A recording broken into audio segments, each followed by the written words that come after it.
mundo. Santo, és incomparável.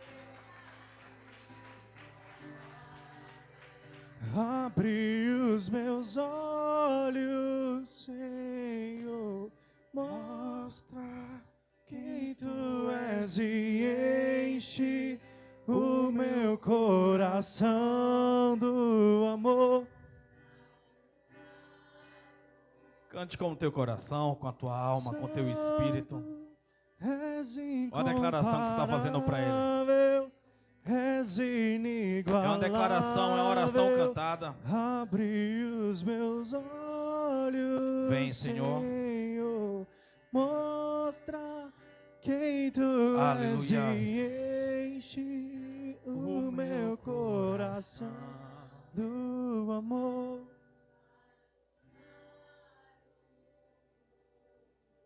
Glória a Deus. Abra sua Bíblia comigo no livro das Revelações, último livro da Bíblia, livro de Apocalipse. O capítulo é de número 6. Quando você achar, vai até o verso de número 2. Quando você achar o verso de número 2, você vai até a parte B do versículo. Glória a Deus, aleluia. Louvado seja Deus. Glória a Deus, aleluia.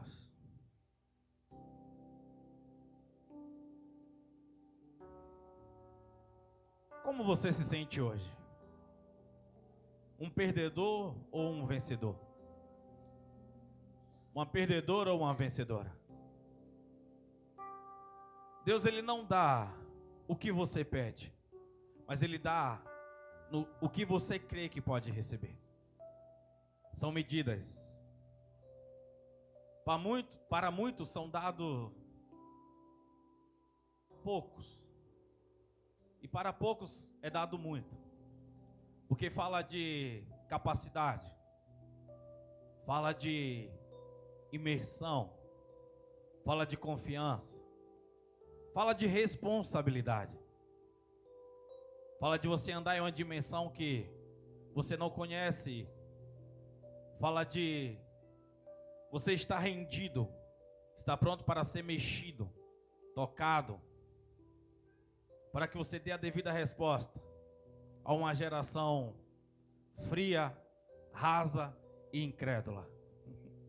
Só que não é só a nossa geração de 2025, mas é a geração de 90, a geração que saiu do Egito. Dentre muitos, Deus levanta um homem como Moisés, levanta um homem como Samuel, levanta um homem como Davi, levantou um homem como Abacuque, como Ageu, levantou um como Malaquias. Ele mesmo desce no Novo Testamento e levanta mais 12. E ele vem levantando pessoas até hoje. E o que te impede de ser um dos que ele levantou na nossa geração? O medo, o constrangimento, a falta de responsabilidade ou o pior de todos, a falta de amor. Porque o que fez Deus sempre levantar alguém é o amor que eles carregavam. Até Saul carregava uma grande partícula de amor. Até o dia que ele entendeu que não precisava mais andar com aquele amor. E Deus o rejeita. O problema não é nunca a queda ou o erro que você comete, mas é sempre o que você perde nessa queda. De tudo que você tem, tudo que você pode perder, não perca o amor. Não perca o amor benevolente, que é aquele que você faz sem esperar nada em troca, porque você sabe que as pessoas elas não têm a te oferecer, mas Deus ele tem a te oferecer, é por isso que você faz. Amém? Este é um dos segredos da vida. Apocalipse 6, verso 2, quem achou, dá uma glória a Deus bem forte. Diz assim: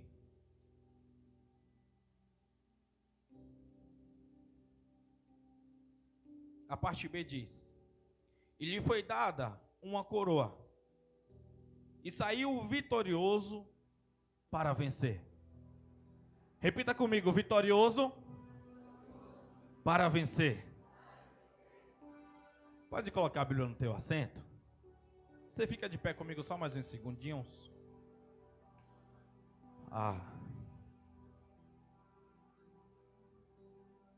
Precisamos se conectar nesse ambiente. Presta a mão para a pessoa que está do seu lado. Pode romper os corredores. Se a pessoa não puder te emprestar a mão, coloca a mão sobre o ombro dela, mas vamos lá. Aleluias. Isso é conexão. Isso é nós entendermos que o corpo ele está unido e ele vai transferindo a unção, transferindo a energia, a alegria, transferindo o amor, sendo conectados e movidos nessa direção, nessa dimensão. É importante você saber que você estava lá naquele dia. É importante você saber que você esteve aqui nesse dia. Você não passou por aqui, você esteve aqui. Você parou aqui, você entregou algo aqui. Você recebeu algo aqui. Porque tem lugares que ele faz remissões, tem lugares que nos direcionam, um lugar profético. Então Deus sempre vai estar nos direcionando e esses dias nós precisamos saber demais. Não só ambientes geográficos, mas ambientes espirituais. Deus, nós te pedimos, te clamamos nessa noite. Que o teu Espírito fale conosco de maneira poderosa. Que o Senhor nos toque, que o Senhor nos mexa, que o Senhor nos mova. Que o Senhor tenha total liberdade de mexer nas nossas estruturas. Mexer naquilo que nós já estamos cansados, para que nós sejamos renovados, para que nós sejamos realicerçados às tuas promessas, a tua vida, Senhor. Liga a tua vida na nossa vida. Queremos vida na vida. Pelo nome de Jesus. Amém. Podemos assentar. Você tem que entender que você faz o marketing de Deus. Você faz o marketing de Deus.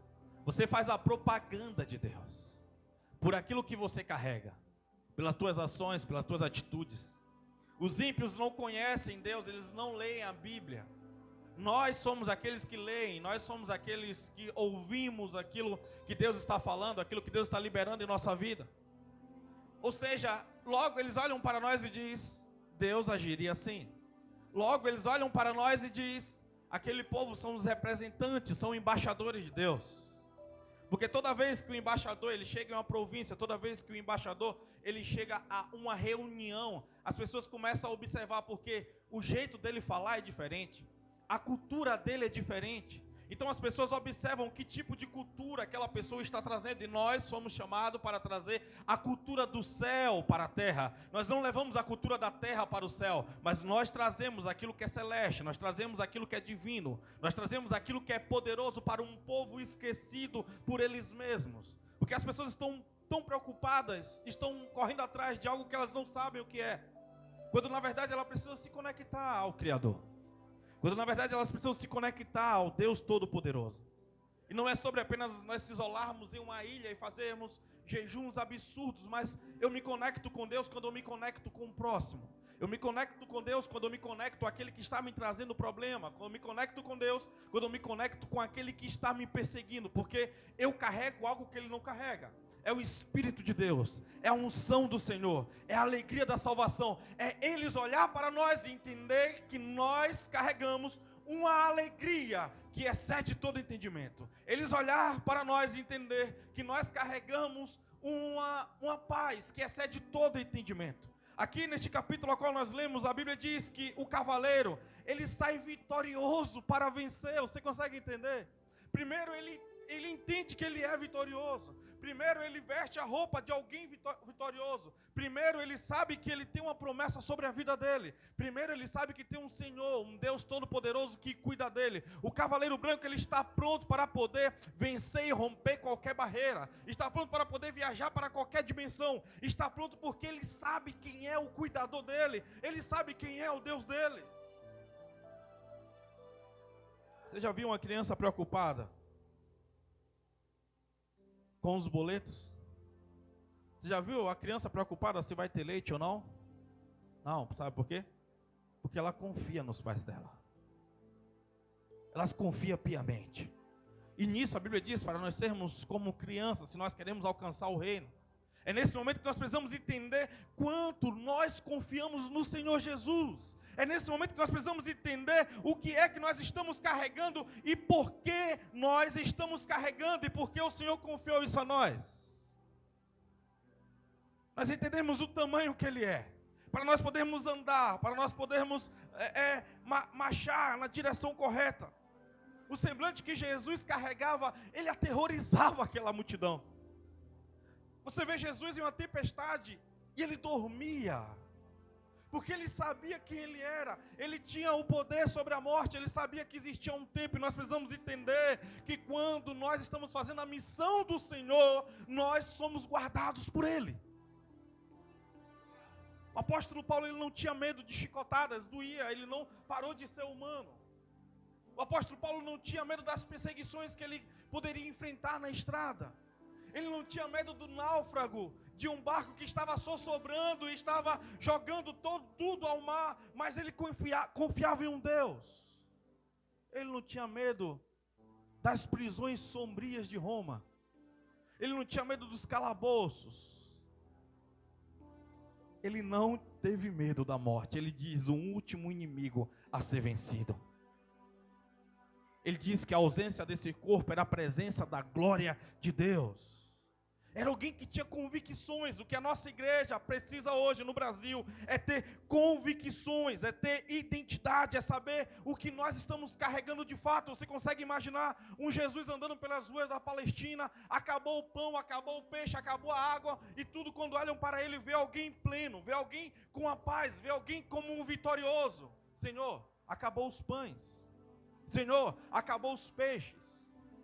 Você vê Jesus em uma festa de casamento, todo mundo desesperado, Jesus está ali, e tem alguém que conhece Ele, alguém que o conhecia desde a infância, a própria mãe dele.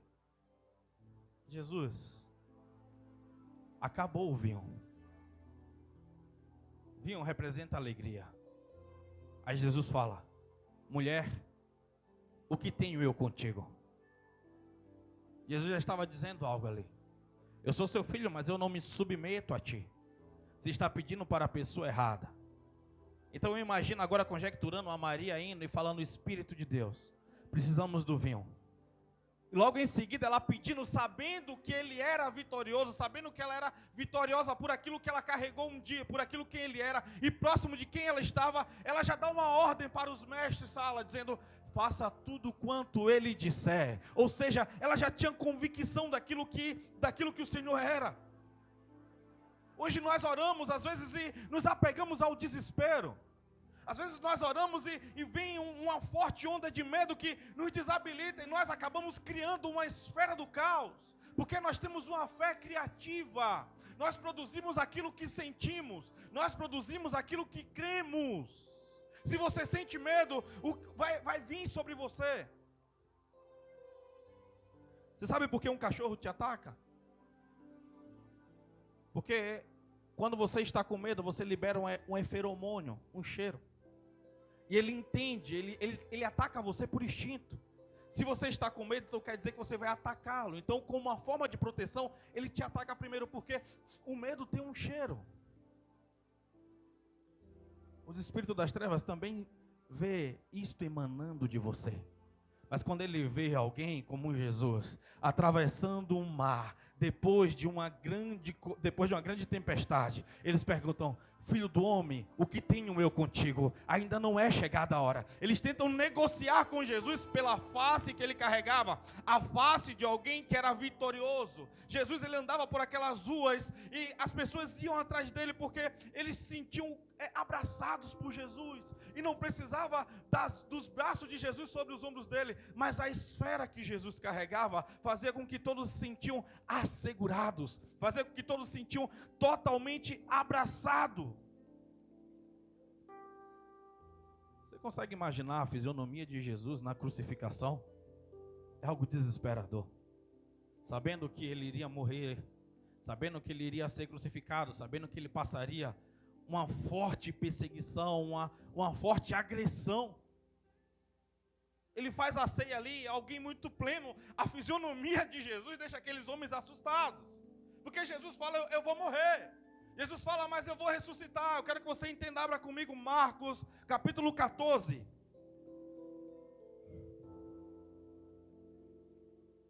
Aleluias. Marcos 14, se eu não me engano, a partir do verso 26, 27. Vamos lá. Diz assim, Marcos 14, 27. Disse-lhe Jesus: vocês todos me abandonarão, pois está escrito: ferirei o pastor e as ovelhas serão dispersas. Mas, depois de ressuscitar, irei adiante de vocês para a Galiléia. Pedro declarou: ainda que todos te abandonem, eu não te abandonarei. Respondeu Jesus: asseguro-te que, ainda hoje, esta noite, antes que 2 vezes cante o galo, 3 vezes você me negará. Mas Pedro insistiu ainda mais: mesmo que seja preciso que eu morra contigo, nunca te negarei. E todos os outros disseram o mesmo. Sabe por que eles falaram aquilo? Porque naquele momento a fisionomia de Jesus era de alguém que parecia que aquilo que ele iria passar seria algo muito fácil, ao ponto dos caras olhar um para o outro e dizer assim: eu estou pronto também. Só que eles não entendiam que Jesus passou a noite toda orando e se preparando e orando por Pedro. Pedro, Satanás pediu a tua alma para peneirar e Deus permitiu. Você consegue entender? Era a morte dele, mas ele estava intercedendo por aqueles que estavam próximos. E aquela fisionomia de Jesus, de alguém vitorioso, de alguém que sabia quem era, fez com que aqueles homens falassem: não, eu estou pronto para poder ir com você até o fim, eu estou pronto para poder enfrentar qualquer coisa. Só que Pedro, ele não ouviu quando eu ressuscitar. Pedro só ouviu: vocês me abandonarão. Quero que vocês venham aqui comigo. Às vezes nós estamos tão preocupados com a ofensa, porque era como se Jesus estava falando: eu não me importo se vocês vão me abandonar. Eu já sei o que eu passarei. Jesus, ele faz várias afirmações aqui nesses 1, 2, 3, nesses 4 versículos a qual nós lemos. Ele faz várias afirmações e afirmações de abandono. E aqueles homens dizem: não, eu não vou. Eu imagino Pedro completamente embravecido, completamente raivoso, porque um pescador honesto, um pescador sincero que estava andando com Jesus, estava dizendo: jamais, meu amigo, eu vou te deixar para trás. Mas Jesus sabia quem era o Pedro daquele momento e sabia também qual Pedro que iria nascer a partir daquilo, porque Deus sabe quem você foi, Deus sabe quem você é e Deus sabe quem você será. Deus não se apega ao que você está pensando sobre si hoje, porque Ele tem planos e planos de bem, planos de vida, não planos de morte. Quando você entende a sua identidade, quando você entende quem você é, de fato, você não vai prestar atenção na ofensa, mas você vai prestar atenção no milagre dito ali: quando eu ressuscitar, eu irei até Galiléia, atrás de cada um de vocês. Quantas promessas nós ouvimos e nós esquecemos, estamos esperando promessas novas, quando ainda aquelas que foram profetizadas sobre a nossa vida não aconteceram. Porque nós queremos ser renovados por algo que ainda nós nem vivemos. Porque muitas das vezes nós desistimos no meio do caminho, ao ponto de voltar. Pedro, ele tinha uma opinião elevada sobre si. Ele se via como um homem forte, como um homem que estava disposto, como alguém que não sabia dizer não para Jesus, como alguém que estava disposto a andar por cima das águas, mesmo que estivesse afundando, como alguém que estava disposto a colocar a mão sobre enfermos, a dar ordem a mortos, se fosse possível, se fosse preciso. Agora um amigo dele, alguém que admirava, estava dizendo: tu vai me abandonar, cara. Mas a fisionomia de Jesus ali era de alguém vitorioso. Jesus, ele sai da Santa Ceia, ele sobe para o Monte das Oliveiras, e ali a fisionomia dele agora não é mais de alguém vitorioso, porque vem um forte medo sobre ele. Eu quero que vocês entendam isso. O problema não é quando o medo vier. O problema é o que nós faremos com ele. O problema é se nós negociaremos: Senhor, se possível for, afaste de mim esse cálice, mas que todavia não seja feita a minha vontade, mas a tua. Mesmo o Senhor oferecendo a cruz, eu sei que a tua vontade ainda é melhor que a minha. Porque os teus planos são maiores que o meu e melhores que o meu. Mesmo Deus dando uma cruz de morte, mesmo Deus oferecendo chicotada, mesmo Deus colocando o joelho dele sobre Jesus, ajoelhando sobre Jesus e o esmagando, porque a Bíblia diz lá no livro de Isaías que foi o próprio Deus que o esmagou. Não foi Caifás, não foi Anás, não foi Pilatos, não foi os soldados, não foi os romanos, foi o próprio Deus que estava executando a justiça dele, que era para ser executada em nós. Ele estava executando no próprio Filho.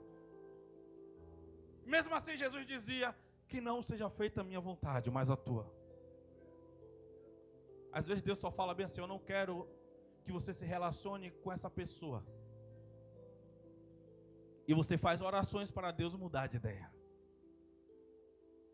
Não é sobre possibilidades, se possível for. Não, Senhor, eu não aguento. Eu preciso. Deus está falando: eu sei o que você precisa, porque foi eu que te criei. Te criei com funções. Te criei com utilidades. Não é sobre... o problema é que nós negociamos muito, o tempo passa rápido. A melhor fase de obediência seria dos 20 aos 50. Porque é um tempo de maturidade, um tempo de força. Vai passando essa fase, sim, você ainda continua pleno, continua assim. A Bíblia diz lá no Salmos 92, ainda na velhice serão cheios de vigor. A Bíblia diz que Caleb, com 82 anos, ele estava querendo invadir a terra prometida. E os caras acovardaram, mas ele estava pronto para poder ir. Estava pronto para poder avançar. Sim, não estou falando sobre idade, mas estou falando para vocês aqui, ainda que está nessa fase, para nós, ainda que estamos nessa fase, e a igreja está dormindo, brigando sobre qual é o meu dom, qual é o meu talento, porque não é sobre servir, é sobre se destacar. A briga não é pelo serviço, mas é sobre o destaque. Qual é a igreja com maior estrutura para poder elevar o meu nome? Qual é o melhor cargo para que as pessoas respeitem por aquilo que eu carrego como título, mas não com amor a servir aquele que está próximo? Enquanto você briga para se destacar, você só diminui, porque a Bíblia diz que o menor no reino, ele é maior. Tem alguém aqui comigo? É necessário você trazer uma mente de alguém vencedor. Jesus estava sendo julgado, e sabe por quê? Tem uma hora que um soldado vai lá e dá um tapa no rosto de Jesus, por aquilo que Jesus disse, e ele fala: se eu fiz bem, por que tu me bateste? Sabe por que ele bateu na face de Jesus? Pela face de vitória que Jesus carregava. Jesus sendo ali julgado, eles queriam o desespero de Jesus. Jesus falasse: não, foi um mal entendido. Mas Jesus sabia a identidade dele, fisionomia de um vitorioso. Não é ausência de problema, mas é certeza da solução dele. É certeza de saber quem está com você na parada. É certeza de saber quem é aquele que deu a promessa e disse que ao terceiro dia te ressuscitaria. Quando você está morto, você consegue entender de fato aquilo que está ocorrendo. Quando Jesus chega na casa de Lázaro, ninguém entende, porque eles falam: ele era o melhor amigo. Ele amava Lázaro, amava muito, ele amava muito porque nada ele fez, ninguém entendeu. Jesus chorou. Jesus não chorou pela perda de Lázaro, porque ele sabia da ressurreição, mas ele chora pela incredulidade das pessoas não entenderem o que estava acontecendo. Os discípulos completamente enraivecidos, porque estavam correndo um grande risco de vida, porque já queriam prender Jesus. Jesus já tinha saído já, porque era necessário, porque eles queriam apedrejar Jesus. Jesus volta, e só aumenta a perseguição. Nós precisamos entender o que Deus está querendo de nós nesses dias, porque não é sobre o que eu estou sentindo, porque tem hora de fugir e tem hora de aparecer. Tem hora que Jesus fala, meu Deus, manda assim, esconda Jesus no Egito, esconda Moisés no Egito. Tem hora que ele fala, tem hora que é necessário. Tem hora que ele teve que fugir. Mas teve uma hora certa que ele tinha que aparecer. E tem hora que é para você aparecer, você quer fugir. Você vê um homem como Jonas, correndo para um barco completamente em um lugar distinto de onde Deus tinha mandado ele ir. A gente vê um Elias, quando era para estar em Damasco, fugindo para as cavernas. E Deus falando, por que é que você está aí? A gente vê um Adão que tinha um encontro com Jesus todos os dias, ao final da tarde, no virar do dia, se escondendo.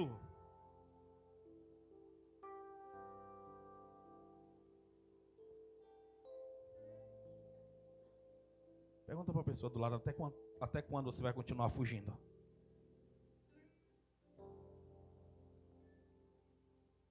Pergunta, foi o Senhor que te escondeu ou você está se escondendo do Senhor? Porque Ele também esconde. Ele fala em Salmos 91, que nos guarda, que nos esconde debaixo das asas dEle. Ele diz que é como uma galinha que guarda os seus pintinhos. Sim, Ele guarda, Ele nos guarda, Ele nos esconde. Mas o problema é quando nós resolvemos o nosso íntimo se esconder, porque nós não estamos confiando que Ele de fato está protegendo, que Ele de fato está de pé ao nosso lado, dizendo que está pronto para poder atravessar qualquer parte sombria conosco. Jesus, ele estava ali com a sua fisionomia meio que amedrontada naquele curto período, nos Montes das Oliveiras, mas depois que ele levanta, depois que o anjo entrega um cálice, ele levanta pronto para poder dar a vida dele. Ele levanta alguém pleno. Os soldados chegam para poder matar e ele já se revela com grande poder, dizendo, a quem vocês procuram? Eles falam a Jesus, ele diz, eu sou. Os caras caem porque não resiste à presença, à revelação, à divindade, à deidade, o Messias que estava falando, eu sou. Ele poderia fugir naquele momento, mas ele permanece porque era necessário. E você vê um homem como Pedro puxando a espada e dando na orelha, porque ele queria cebar, na verdade, a cabeça de Malco. E o Espírito desvia ali e pega apenas na orelha. E Jesus vai lá, fisionomia de alguém vitorioso, pega aquela orelha no chão, cola de novo. Pedro, guarda a espada. Quantas vezes você vai querer ajudar pessoas e vai querer ajudar a Deus do seu próprio jeito, e Deus vai falar, eu não quero esse tipo de ajuda. Porque tem hora que não é para nós colocarmos a mão na espada e brigar por outros. Tem hora que você vai ter que acompanhar de longe a oração. Porque é um tratar de Deus. Quando Deus começa a tratar pessoas e você atrapalha o tratamento de Deus para alguns, Deus te coloca junto no tratamento. Então tem provas que você está passando que nem é sua. Porque você não está cuidando daquilo que Deus entregou para você cuidar de fato, para você poder entender que existe um lugar para você estar. Porque quando você sabe o seu lugar, você sabe que você está em um posicionamento de segurança. Você sabe que você está em um posicionamento onde que Deus ele te protege, onde que Deus ele te guarda. Porque tem lugares que nos leva nos liberta a um destino. Tem lugar que nós vamos que nós só vamos receber aquilo se nós estivermos naquele lugar. Tem pessoas que falam, não, eu não vou à igreja alguma, eu congrego em casa. Beleza. Deus está em todos os lugares, sim ou não? Sim ou não? Ele está em todos os lugares.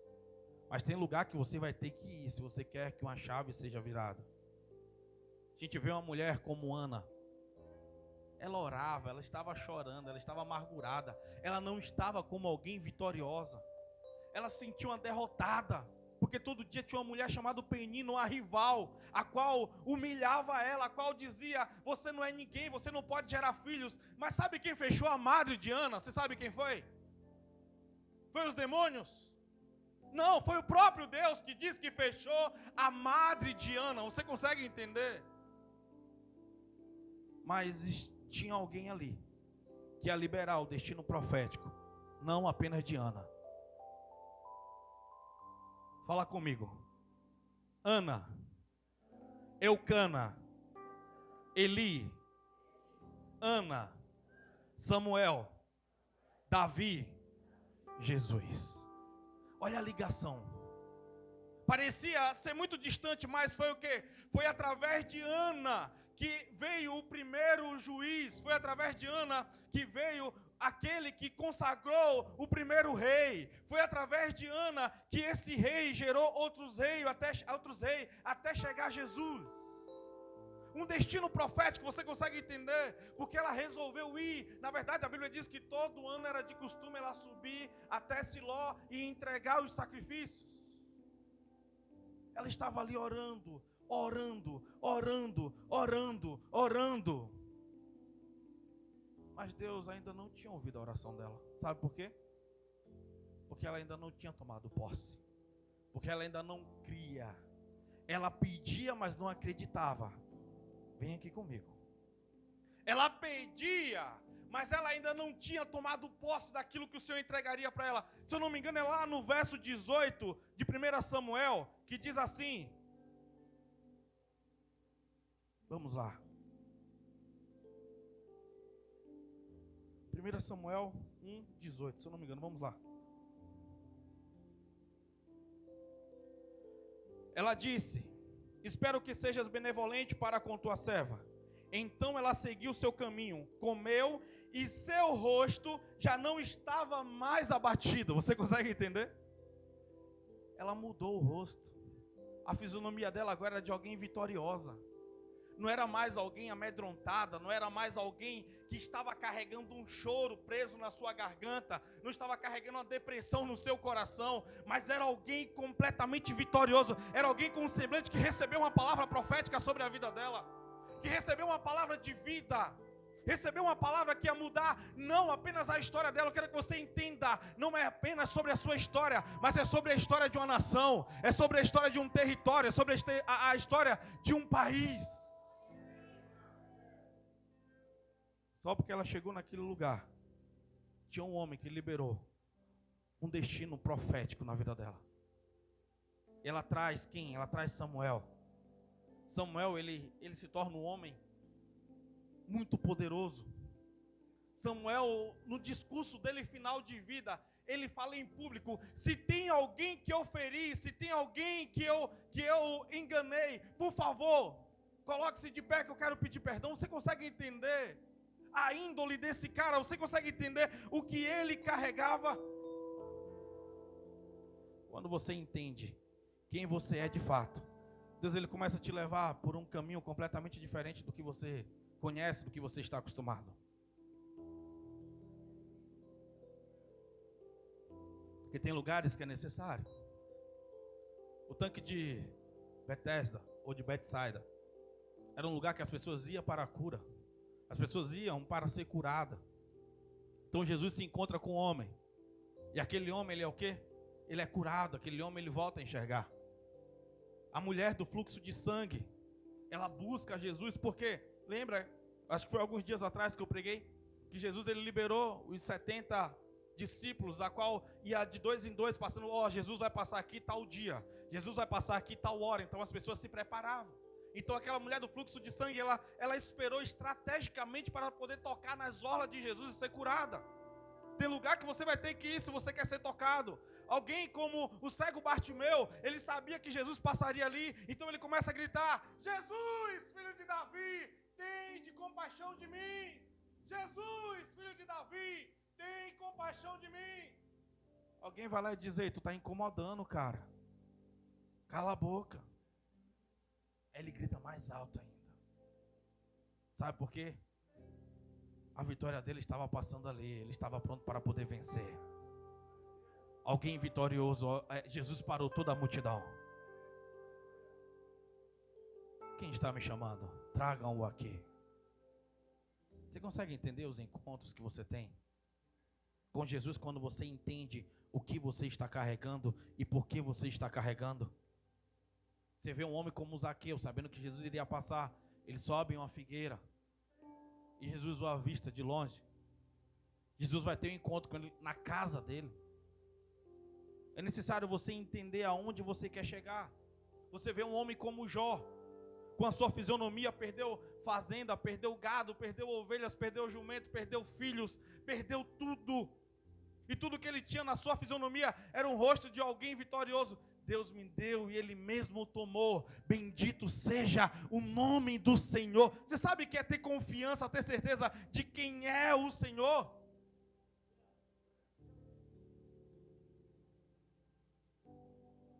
Agora você sabe o que te rouba a face de alguém vitorioso? Pergunte-me o quê? Só se todo mundo perguntar. Ixi, quer saber não. Pergunte o quê? Pecados escondidos. Você tem certeza que a oração não vai chegar? Isso não deixa você ficar com o rosto de vitorioso. Sabe aquela fisionomia daquela pessoa que não está devendo R$1 ao Serasa? Não está devendo nada e não importa o que vai rolar. E você sabe que você está livre, leve e solto, porque Jesus te libertou.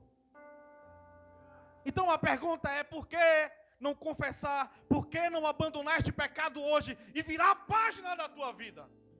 Se Satanás pudesse fazer isso, ele era o primeiro da fila. Só que para ele não tem mais perdão. Mas para você tem. E por que você não muda o quadro da tua história? Porque você não quebra essas correntes? Basta você querer, basta você querer. O mais difícil Jesus fez, ele foi crucificado.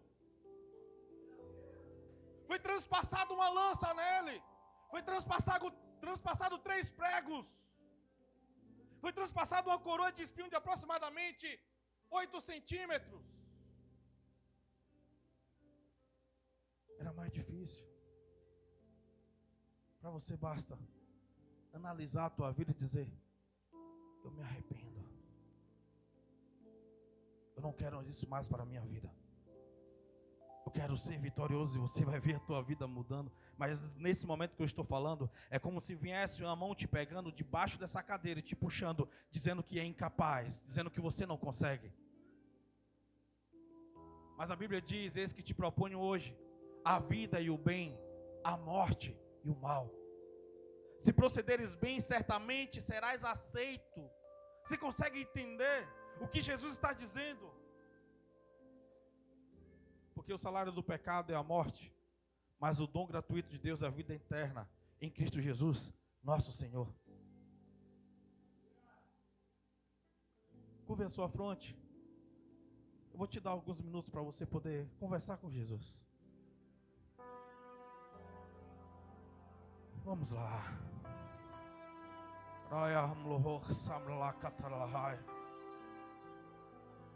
E faço ele amo como laço de lebas.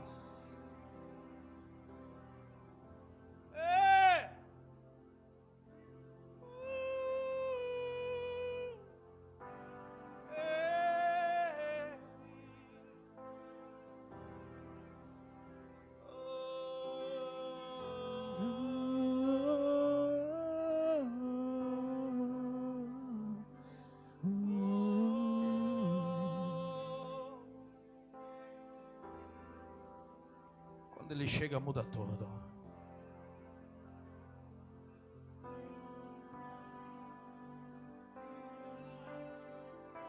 Ele desce no jardim e Adão imagina um sepultamento. Imagina 2 anjos descendo, cada um com a espada na mão, pronto para poder degolá-los. Mas naquele dia Jesus não trouxe uma cruz para Adão. Jesus trouxe uma solução para aquele problema. Jesus trouxe uma redenção. Jesus trouxe um plano que já estava feito antes da fundação do mundo, dizendo que por aquele a qual tinha entrado o pecado no mundo, também viria a libertação. Dizendo que através daquele que foi usado como um canal, aquele seria esmagado como uma barata pelos pés de Jesus. Ele dizia: eu mesmo morrerei nessa cruz por você, Adão. Eu te dei a oportunidade de você provar o meu amor, e você achou que ele não era suficiente. Então ele desce naquele jardim naquele dia para poder abraçar Adão, de uma forma que Adão nunca foi abraçado antes, porque Adão não conhecia o poder do pecado, ele não conhecia a nebulosidade, de rejeitar a Deus. Mas naquele dia ele desce, Jesus, e conta para ele o plano da redenção. Porque ele vive, ele vive, ele vive para sempre.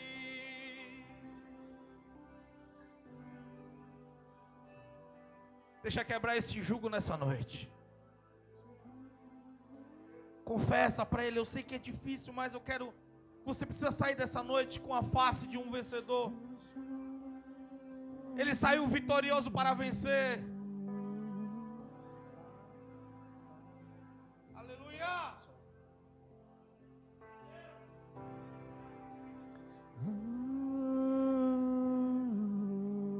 Vamos lá, por favor, igreja, não se perca nesse momento. Outra canção Vamos lá. que lhe descreva em perfeição. Eu não conheço outra canção. Muda o quadro da tua história. Que lhe Muda o descreva quadro da tua família. em perfeição. Seja livre no Senhor Jesus. Santo, Santo, Deus poderoso,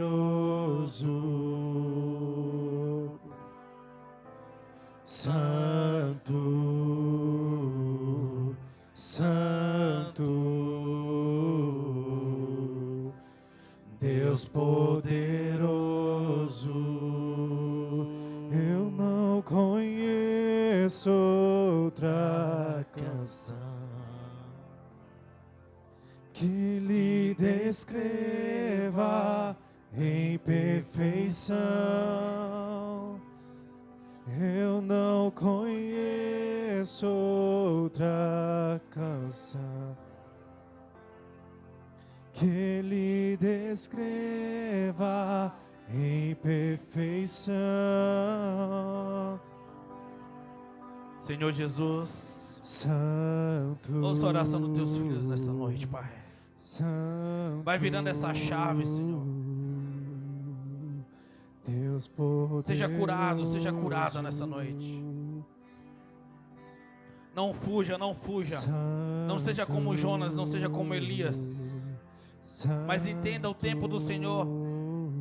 Assim como Jesus foi guardado, assim como Moisés foi guardado, assim como Paulo foi impedido de ir pregar em um certo lugar, o Senhor ele vai te direcionar a todos os lugares. O Senhor será o seu guia, Ele estará à frente. E você vai entender as pessoas que é para estar próximas, que não estão. Olhe para mim, se aproxime de pessoas que te levem mais próximo a Jesus, que te deixem mais próximo de Jesus. A Bíblia fala sobre 4 homens que levam um aleijado. Aquele aleijado ele não podia se locomover. Ele não podia chegar até Jesus, mas 4 homens colocam ele numa maca e colocam ele para se encontrar com Jesus pelo telhado. Você consegue entender o nível de amizade daqueles homens que estão levando, que estão carregando ele? Presta atenção nas pessoas que estão à sua volta. Tem lugar que você vai ter que ir para você ser ativado profeticamente. Tem empresa que você vai ter que estar lá fazendo um bom trabalho para aquela pessoa que vai te habilitar para a próxima função ou para o seu próprio negócio, ele vai estar lá. É necessário você entender, não desabilite pessoas. Já pensou se Ana resolve no coração dela desabilitar Eli? Ora, a Bíblia diz que ele morre em uma cadeira. Ele cai para trás e quebra o pescoço. Ele tem uns filhos que são completamente endemoniados. Mas Ana respeitou a unção de Eli. É por isso que Deus usou o próprio Eli para poder tocar, para poder liberar uma palavra profética sobre a vida dela. Respeita a unção das pessoas, respeita aquilo que Deus ele está esses dias trazendo. Tem gente desabilitando muita gente importante, pessoas que Deus colocou para ela cruzar o caminho apenas para um romper. Já pensou, Ana chega e fala: quem é você? Está me acusando de estar embriagada com o vinho. Mas olha o que os seus filhos estão fazendo. Não, ela diz: não, meu Senhor, eu não sou dada ao vinho. Eu apenas estou orando porque eu estou muito angustiada. Ah, é? O que você está pedindo, Deus ele vai conceder. Você consegue entender? A voz profética de um sacerdote que foi ungido e escolhido por Deus. Para de desabilitar pessoas.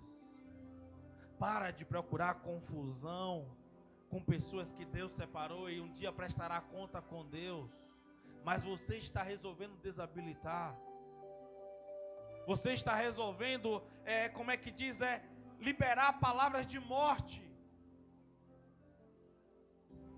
De repente, Deus levanta alguém para poder tocar num amigo seu, numa amiga sua. E você vai lá e libera algo depreciado sobre aquela pessoa que Deus usaria para poder tocar nela. E aquela pessoa também desabilita aquela outra pessoa como você desabilitou. Tem alguém aqui comigo? Vigia. Vigia. Abre os teus olhos para você poder entender. Vamos lá.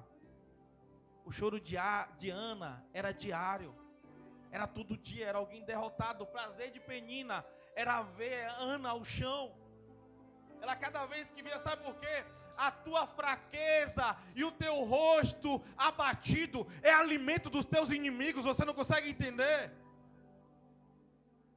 Toda vez que você está lá murmurando, tem gente que faz uma oração de como a vida está amargurada nos seus stories, para todo mundo perceber que ela está mal. Para receber uma mensagem daqueles que não querem o seu bem, só para dar 3 tapinhas para te empurrar mais para baixo, para fingir que se preocupa com a sua dor.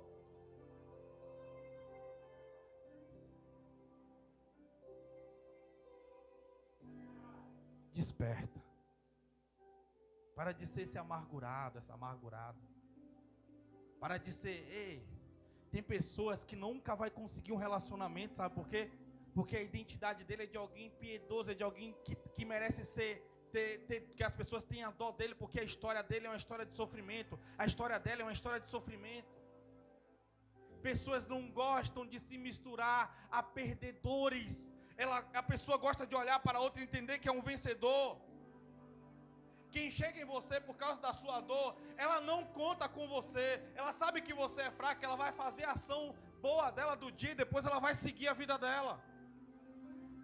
Eu quero que vocês entendam aqui que não é sobre você não ter amigos de confiança, mas é sobre você estar sendo o marketing do cristianismo como alguém derrotado, como alguém atropelado, como alguém cansado. Tem alguém aqui comigo? Aprenda, sua rede social não é o seu devocional. Você quer contar as suas dores e o seu choro? A Bíblia diz: vai até o secreto, fecha a porta, e lá eu te ouvirei. Você crê? Você acredita de fato? Por favor, desperta. Para de dar alimento aos seus inimigos. Para de mostrar que a sua vida é tão maldita. Por favor, seja maduro, seja madura, cresça. Confie no Senhor, vitorioso. Ele saiu vitorioso para vencer. Primeiro ele soube quem ele era, primeiro ele soube quem estava com ele, aí ele saiu para vencer. Ana recebe uma palavra profética e ela sai para poder ter os filhos dela no braço. Você consegue entender? Vamos lá, desperta a igreja, receba a unção do Senhor sobre a sua cabeça para você poder ir. O choro de Ana era diário. Agora imagina ela voltando. O marido dela dava uma porção dobrada para ela. E ela não conseguia contemplar nem celebrar. Era o melhor banquete colocado, as coisas que ela mais gostava para ver se ela comia. Ela não queria comer, ela estava apegada àquele choro, ela estava apegada àquela tristeza, àquela rejeição. Mas no dia, nós lemos aqui, ela disse: espero que sejas benevolente para com tua serva. Então ela seguiu o seu caminho, comeu, e o seu rosto já não estava mais abatido.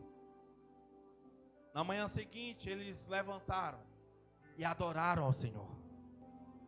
Olha a diferença. Ana, ela não tinha adoração para entregar ao Senhor. Tudo que ela tinha era um pedido e uma marca e uma mágoa.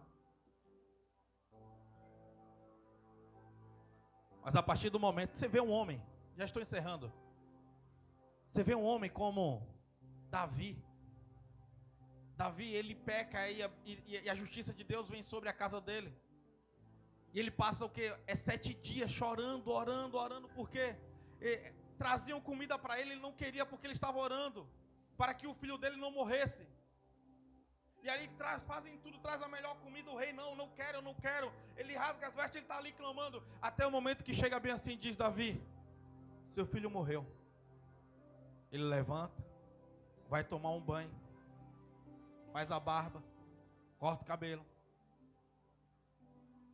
coloca a melhor roupa e destraga o melhor banquete. Sabe por que ele entendeu? Que aquela guerra já tinha terminado. Você tem que entender isso. Encerrou o ciclo. É hora de você entender. É hora de celebração. É hora de se alegrar.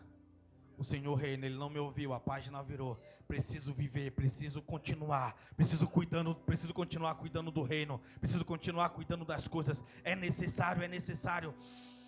Respira fundo, libera o teu rosto, a alegria, deixa formosear um bom rosto, alegra o coração, entenda isso. Isso vai mudando toda a tua energia, vai mudando toda a tua casa, vai mudando tudo que está próximo a você.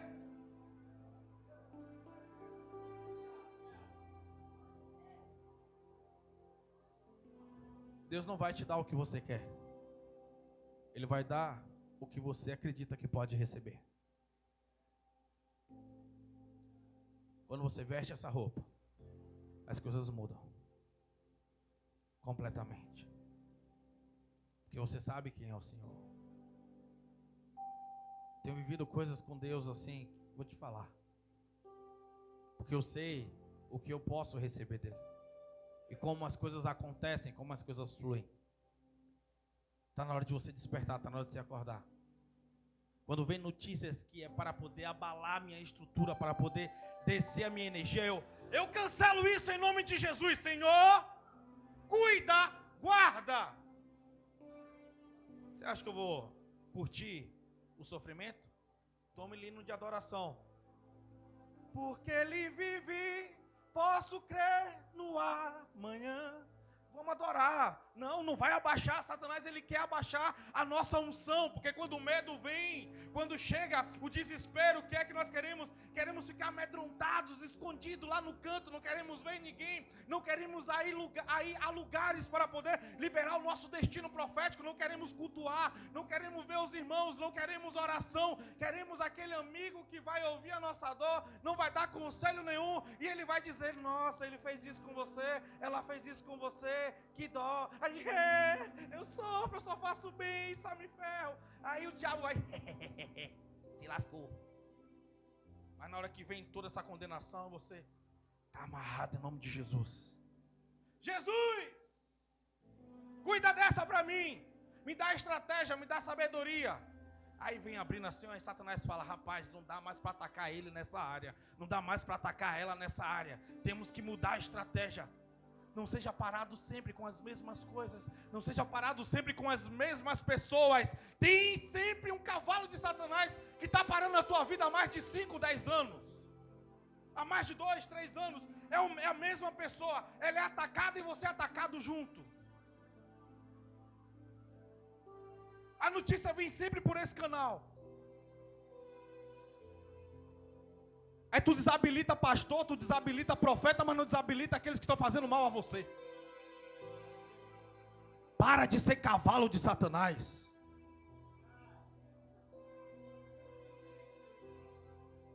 Para de ser essa fonte que fica se esgotando.